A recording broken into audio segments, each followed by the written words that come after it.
Officials. In fact, BuzzFeed's foreign correspondent Matt Seddon tweeted that the rebel leader walked into the meeting smoking a cigarette, holding a pistol.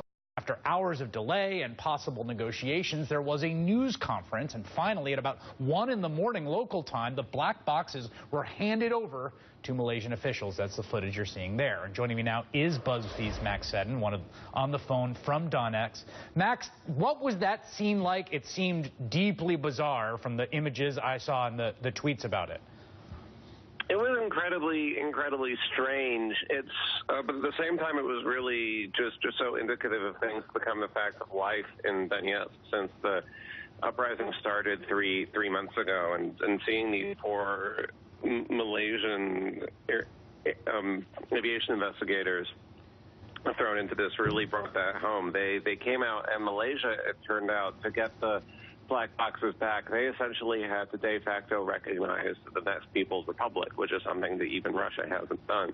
The Prime Minister of Malaysia spoke to the Prime Minister of the Donetsk People's Republic on the phone and convinced them to hand the stuff over, and then it emerged that apparently the reason that they spent all night negotiating, they didn't come out and sign the agreement until 1 o'clock in the morning, was because they were going through all this rebel bureaucracy. The rebels, like a lot of people in the former Soviet Union, they really love stamps and forms and filling all this stuff out. And so the head of the Malaysian delegation, he signed all these joint memorandums with the prosecutor of the Donetsk People's Republic, and they even used these old Soviet-style stamps that the rebels are very fond of, and stamped everything, and he called the Donetsk Prime Minister Your Excellency. And just the very idea that, you know, a week ago, if you told me that any of this would happen, I think even after all the strange and terrible things have happened in Ukraine over the last 6 months, I wouldn't have believed you.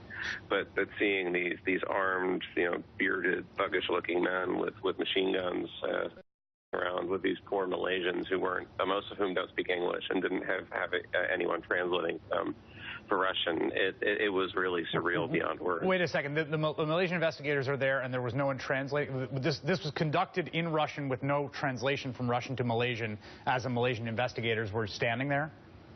I don't know how many people you're going to find who speak Russian and Malaysian. I believe one of the Malaysians does. There are a dozen or so of them. I think one of them does speak Russian, and one of them speaks quite good English. And they had a Russian to English translator, but that was difficult for most of them. How the negotiations actually went on, I don't know. They changed the venue the last minute, and they barricaded themselves for the most time in the hotel with about 100 journalists crammed outside trying to get a glimpse of what was going on. Can you tell me more about the crash site? You wrote some amazing dispatches this weekend from the crash site, which just really seemed like complete chaos. I mean, bodies essentially rotting in fields, wreckage strewn everywhere. Is there any sense that any order has been brought to that scene? It's got a lot better. I mean, that is to a large extent because the only ways it could have got worse would be for horrible desecration. I don't even want to start imagining. So now the vast majority of the bodies, 282 out of the 298, have been found, and they are on the train that is on its way to Kharkiv. They have also found several dozen sets of remains, some of which are obviously from some of the bodies found, some of them are from ones that couldn't be, and experts arrived today, the Malaysians and also 3 Dutch forensic experts, and visited the scene. So things are gradually improving. If you go to the villages near where the crash sites are, you see are shoveling hay, the cows are happily mooing by all the debris, and life is returning to the very, very strange status quo of the conflict in East Ukraine that was shattered when the plane was down last week. Max Seddon from BuzzFeed, thank you so much for your reporting. Great job. Thanks for having me. Well, America